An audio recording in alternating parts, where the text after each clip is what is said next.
Hello, it's Amanda from the Field Library, and I'm going to show you how to make lucky stars. Instead of a square-shaped piece of paper, you're going to need to cut a strip. Make sure that it's long enough. Even if it's too long, you can always cut the excess off. Mine is about 8 inches long.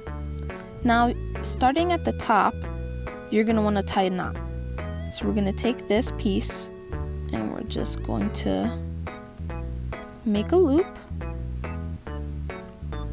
Pull this through and tighten it towards the top.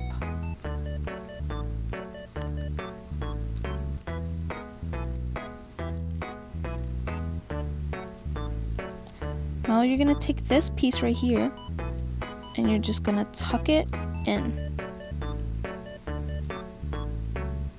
until you have this pentagon shape.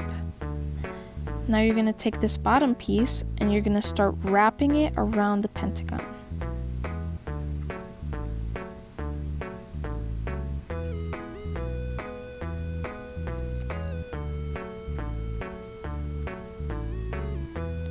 When you get to this end piece, tuck it in as well.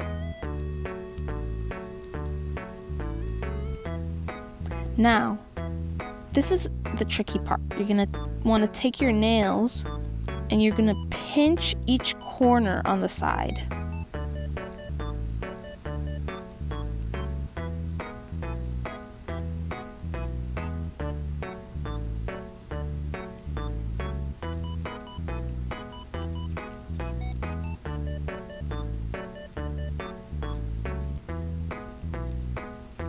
Once you've done that, then voila! You've made a lucky star. And you know what they say, whenever a lucky star is made, a falling star is saved. I hope you guys had fun, and thank you for joining me.